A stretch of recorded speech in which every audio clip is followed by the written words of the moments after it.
blinded. So if I keep on like not looking at the camera, because I tend to not look at the camera a lot, and I just did it, and it really pisses me off. So I'm sorry if I just look away. It's because the light is blinding me. So today I am filming another review for you, and today I shall be reviewing, as you can already tell by the title, I'll be reviewing A Court of Thorns and Roses by the lovely, amazing, wonderful Sarah J. Maas. I finally got around to reading this.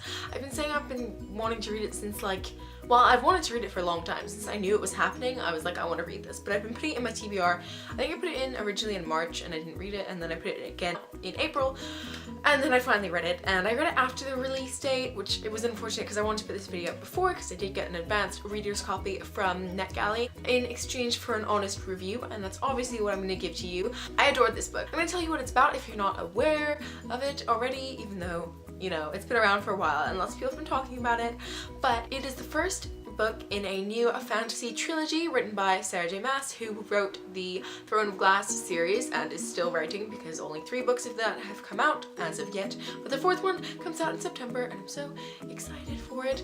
Anyway, this is her first novel in a new adult, yes, new adult, so be warned, in a new adult fantasy trilogy about fae and fairies, well that's the same thing, and all of that jazz. I've always been interested in fairies. I've loved fairy books from like a really young age. I used to read these books about pixies and I don't remember what it was called, which is really frustrating because I only got to like the 5th book and I'd love to just know what that book series was called, but it was really weird and the covers were all like really dark, and I just loved those books. I can't remember what they were called, and they had stickers in the middle sometimes.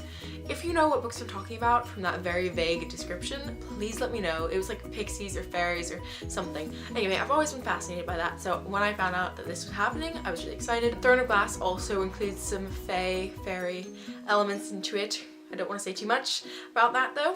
It is a high fantasy new adult novel about fae, and it is fantastic. It is also a sort of Beauty and the Beast retelling. If you don't like retellings, just give this one a shot, because it doesn't really feel like it. Like, the initial sort of thing is similar, but past that it's really different and spectacular. So this story is about a girl called Feyre, and she is living in just a terrible little house with her dad and her 2 sisters, and she has to do all the hunting and stuff. She basically provides for her family, and one day she spots a wolf in the forest and she kills it, thinking that it's just a normal wolf, and it was not. It turns out it was a fairy. That same night, she's just sitting in her home, and all of a sudden this big beast comes and knocks out her door, and then gives her 2 options: either go with him to Printhean, which is the fairyland, or he could kill her there. So obviously she chooses to go, and that's our beast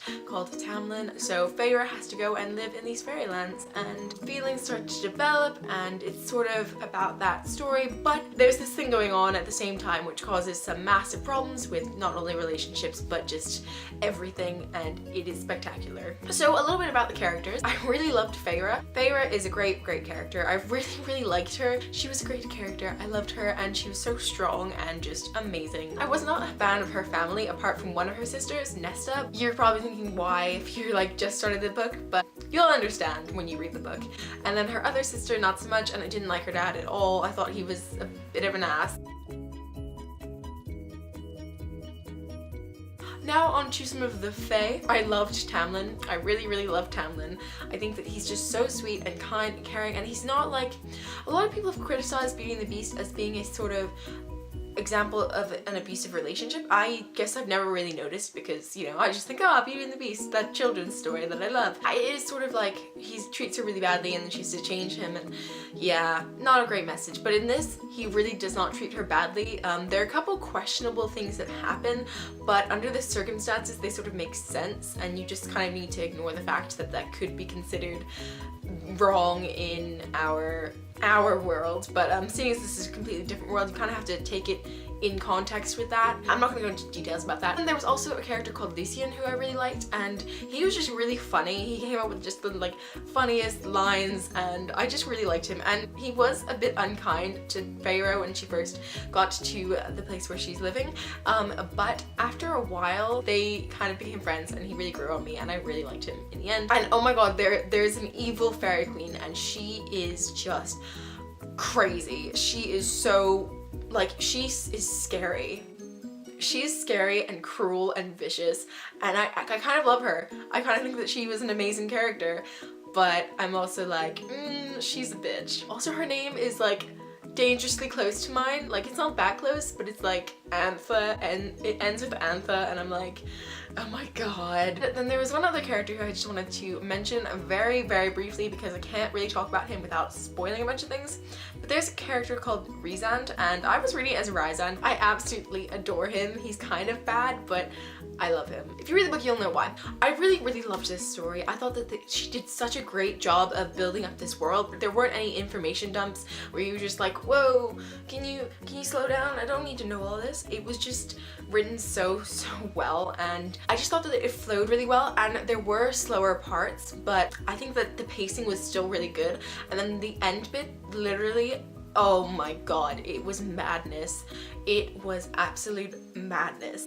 I was freaking out, and it was just so good. The end, like 25% of the book, I just couldn't put it down. It was spectacular, and as I said, the writing was spectacular. Sarah J. Maas is just so good at writing these characters and these worlds that are just spectacular to read. If I was going to say anything negative about it, I would just say that it could get a bit gruesome sometimes, just a little bit, but that depends what you consider to be gruesome. But there were, like, it depends what your threshold for gruesomeness is. It's no worse than The Hunger Games or anything like that. Also, this is a new adult book, so it includes some of those steamy moments, which young adult does not include a lot of the time. Obviously, young adult does have steamy moments sometimes, but this one, there was just one moment which was a bit steamier than what I've ever read before in YA, and it wasn't bad. I find that often when I'm reading a sex scene in a book in young adult, it's just awkward, and for me to read, I just feel like it's weird and a little bit awkward,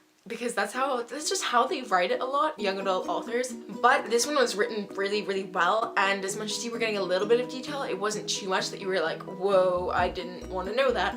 It was like enough so that you knew what was going on, but not too much, and also it was just written in a really good way. So it wasn't like, it wasn't vulgar, it was just written well. I hope that makes sense without making me sound like a pervert, because I'm not, I promise. Moving swiftly on. As I said, I adored this book, and I don't want to go into any spoilers because there was just so much intense stuff going on that I want you to find that out for yourself, but it was so amazing. And if you get to a point where you think this is a bit boring, just push past it, because there were a couple little lulls in it, but for the most part, it was just amazing. Just read it, please. It is so good. So I want to jump into just a teensy little spoiler right now, so please can you just mute it while I put these words here for 1 second. Are you Team Rysand or are you Team Tamlin? Because I don't know. I just don't know. I love them both so much. I'm kind of swaying towards Rhys because I kind of like the bad characters, but Tamlin is so sweet, and I don't know, and I try not to choose someone in a love triangle because then if the author chooses the person who I don't want, I get sad. So yeah, let me know which team you are on, but make sure you put spoiler in your comment.